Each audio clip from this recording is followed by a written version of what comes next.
Hello everyone. Corona ভাইরাসের প্যান্ডেমিকের মাঝে যেটা বার্নিং কোয়েশ্চেন সেটা হলো কোভিড-19 এর ভ্যাকসিন বা কার্যকরী কোনো মেডিসিন কবে পাওয়া যাবে এবং কবে আমরা একটা স্বাভাবিক জীবনে ফিরতে পারবো। এই সুযোগে আরেকটা খারাপ কাজ হচ্ছে, সেটা হলো যত্রতত্র ভুলভাল তথ্য ছড়ানো এবং মানুষকে বোকা বানানো, প্লাস অনেক সময় মিথ্যা সান্ত্বনা, যেমন নতুন কোনো ভ্যাকসিন বা ড্রাগের ক্লিনিক্যাল ট্রায়াল এই বুঝি শুরু হয়ে গেল, একটা ভ্যাকসিন বা ড্রাগ খুব দ্রুতই চলে আসবে, এরকম অনেক ধরনের সংবাদ। কিন্তু আসলে একটা ভ্যাকসিন বা ড্রাগ বাজারে আসতে হলে তাকে যে কতগুলো ধাপ পার করে আসতে হয় সেই ধারণা যদি আমাদের স্পষ্ট হয়, তাহলে বুঝতে সুবিধা হবে আসলে করোনা ভাইরাসের ড্রাগ বা মেডিসিন থেকে আমরা আসলে কত দূরে। তো আসুন জেনে নিই কিছু বেসিক আইডিয়া এবং ক্লিনিক্যাল ট্রায়ালের ধাপগুলো, যেটা আন্ডারস্ট্যান্ডিং খুব ইম্পর্টেন্ট এখানে। সো অ্যাকচুয়াল টপিকে যাওয়ার আগে এখানে কিছু টার্মিনোলজিস যেটা আমাদের পরিচিত হওয়া দরকার। So most of the viral disease অথবা কিছু ব্যাকটেরিয়াল ডিজিজও যেভাবে আমরা এনকাউন্টার করতে পারি বা কমব্যাট করতে পারি, তার দুইটা প্রাইমারি অ্যাপ্রোচ, একটা হলো ভ্যাকসিন আর একটা হলো ড্রাগ। তো ভ্যাকসিনটা কি? Vaccine actually contain the same germs or part of the germs that causes the disease.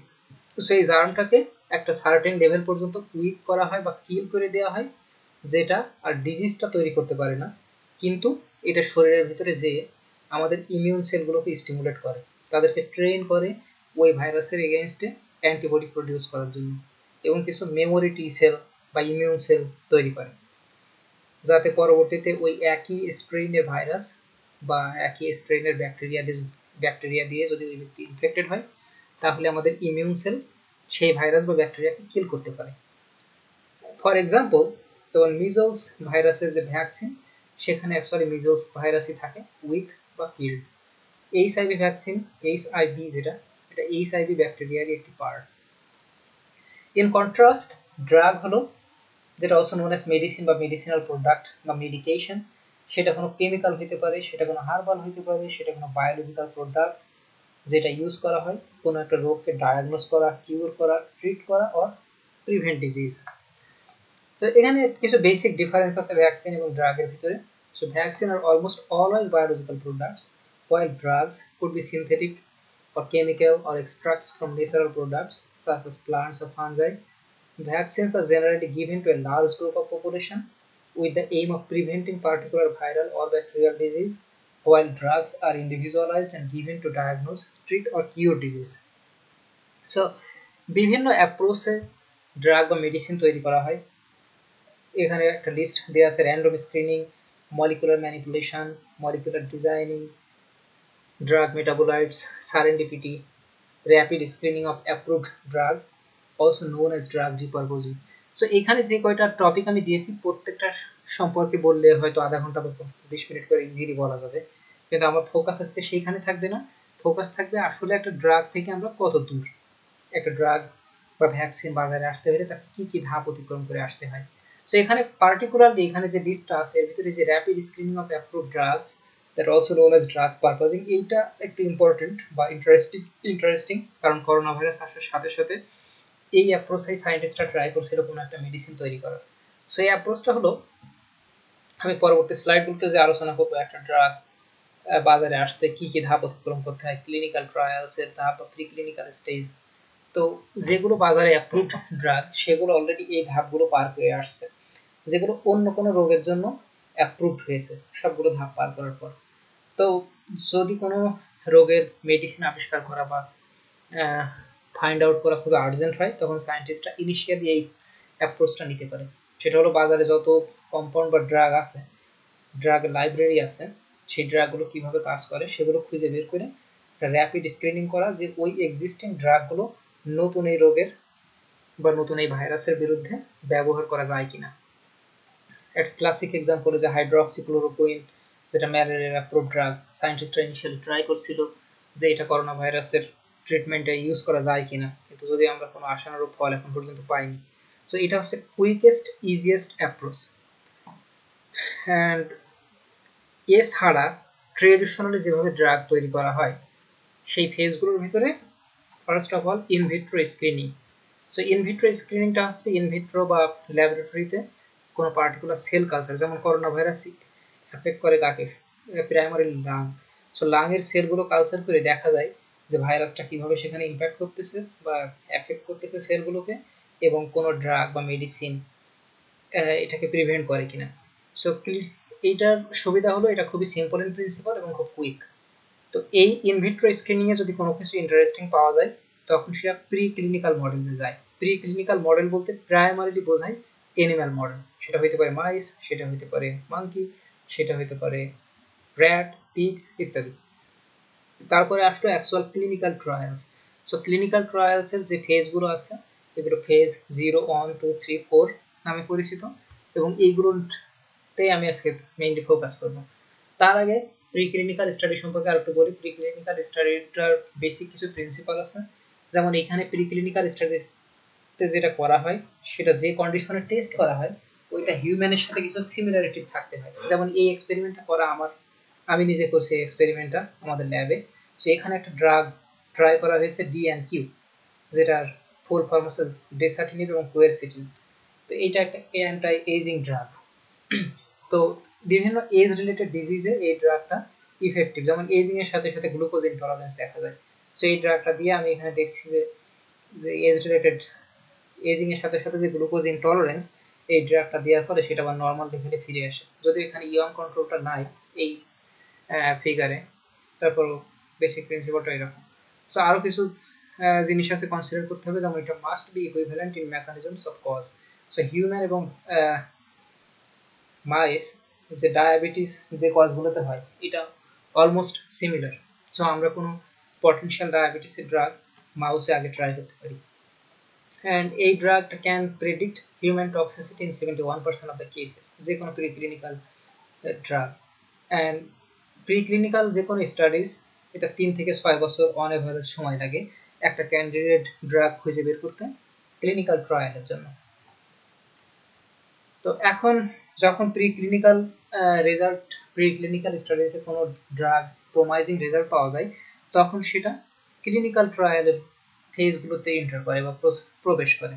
So clinical ট্রায়ালের প্রথম ফেজ 0 যেটা, সেই ফেজে যেটা টেস্ট করা হয় সেখানে প্রথমত টেস্ট করা হয় এই ড্রাগটা প্রিক্লিনিক্যাল মডেলে বা এনিম্যাল মডেলে যেভাবে বিহেভ করে হিউম্যানও সেইভাবে করে কিনা। সো ড্রাগ বিহেভিয়ার বলতে কি, একটা ড্রাগ যখন ওরালি অ্যাডমিনিস্টার করা হয় বা ইন্ট্রাভিনাস যেভাবে হোক সেটা বায়ো অ্যাভেলেবেল কিনা। বায়ো অ্যাভেলেবেল বলতে সেটা ব্লাডে কতটুকু অ্যাভেলেবেল। তো বায়ো অ্যাভেলেবিলিটি, হাফ লাইফ, এই ড্রাগটা কতক্ষণ ধরে ব্লাডে বা বডিতে থাকে, IC50, এটা হচ্ছে একটা ডোজিং এর হিসাব, যে একটা ড্রাগ ফুল ডোজে যতটুকু ইফেক্টিভ হয় সেই ইফেক্টিভনেসের 50% ইফেক্টিভনেস পেতে হলে ডোজটা কতটুকু ডোজ দেওয়া লাগে, এটা হলো IC50। সো এই সবগুলো প্রপার্টিসকে বলা হয় ফার্মাকোকাইনেটিক্স, একটা ড্রাগের প্রপার্টিস, এবং এটা অলওয়েজ অ্যাপ্লাই করা হয় সাব থেরাপিউটিক ডোজে। কাদের উপরে? অ্যারাউন্ড 10 পিপল, খুবই হেলদি পিপল, তাদের উপরে এটা ট্রাই করা হয়। তো যখন ফেজ 0তে দেখা যাবে যে প্রিক্লিনিক্যাল রেজাল্ট থেকে বা স্টাডিজ থেকে যেটা এক্সপেক্ট করা হয়েছিল সেরকম কিছু পাওয়া যায়, সেরকম রেজাল্ট আসে, তখন সেই ড্রাগটা যায় ক্লিনিক্যাল ট্রায়াল ফেজ 1-এ। সো ফেজ 1-এ কি দেখা হয়? ফেজ 1 প্রাইমারিলি কনসার্ন থাকা হয় ওই ড্রাগটা সেফ কিনা এবং টলারেটেড ডোজটা কেমন হবে।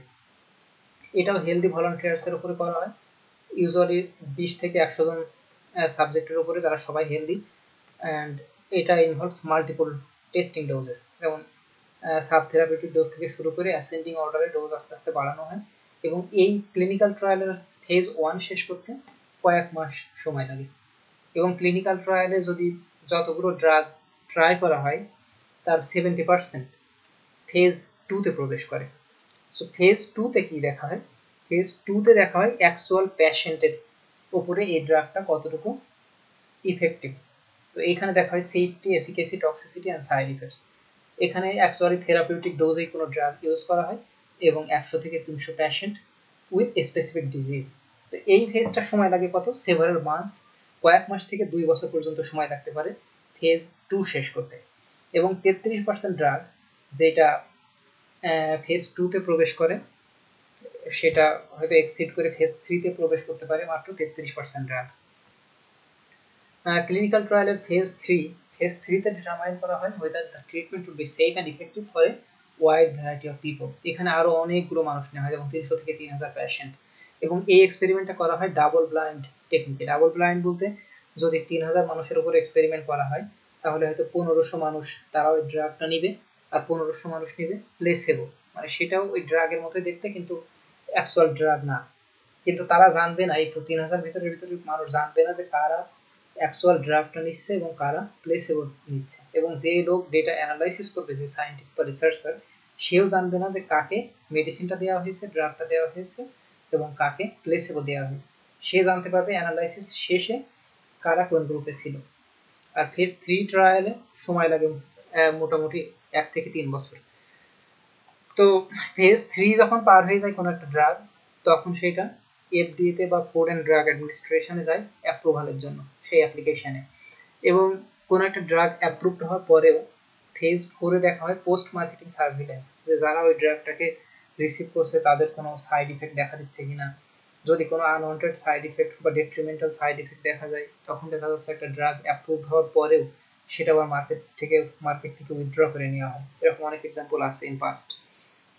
তো এই পোস্ট মার্কেটিং সার্ভেইলেন্সটাকে বলা হয় ফেজ 4।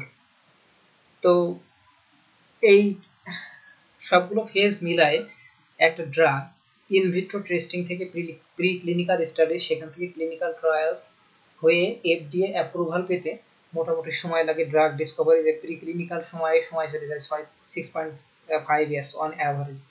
ক্লিনিক্যাল ট্রায়ালসের সবগুলো ধাপ শেষ করতে অন অ্যাভারেজ সময় লাগে 7 ইয়ার্স। এফডিএ অ্যাপ্রুভাল বা এই রিভিউ শেষ করতে 1 থেকে 5 ইয়ার্স। সো এইটা হচ্ছে একটা ড্রাগের জার্নি। একটা ড্রাগ বেঞ্চ থেকে বেড সাইডে আসতে, মানুষের ব্যবহারের কাজে রাখতে কতটুকু সময় লাগে। এবং 10,000 কম্পাউন্ডস নিয়ে যদি ইনিশিয়ালি গবেষণা করা হয়, দেখা যাচ্ছে প্রি ক্লিনিক্যাল স্টাডিজের জন্য অ্যাপ্রুভ হয় 250টা কম্পাউন্ড।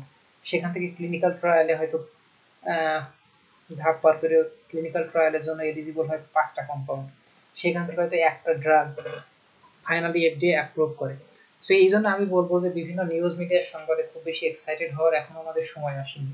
যেমন ক্লিনিক্যাল ট্রায়াল শুরু হয়েছে বা হচ্ছে, বা ফেজ 0 ট্রায়াল মানেই যে আগামীকালকে এই ড্রাগটা বাজারে চলে আসবে বা কয়েক মাসের ভিতরে বাজারে চলে আসবে, নট নেসেসারিলি।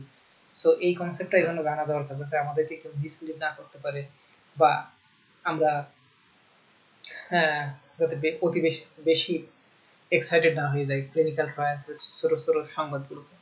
সো আমি বলবো যে এখনো আমাদের হাতে করোনা ভাইরাস মোকাবেলা করার জন্য যে গ্রেটেস্ট টুলস, সেটা হচ্ছে সতর্কতা, WHO, CDC এদের গাইডলাইনগুলো মেনে চলা এবং পরিস্থিতি খুব সুন্দর করে অবজার্ভ করা। তাছাড়া আসলে এখনো আমাদের হাতে মেজর কোনো টুলস নেই। তো এরপরে যদি কারো কোনো প্রশ্ন থাকে তাহলে কমেন্টে মেনশন করবেন please, I will try to reply. So thank you very much for watching this video, and I hope you guys learned something new.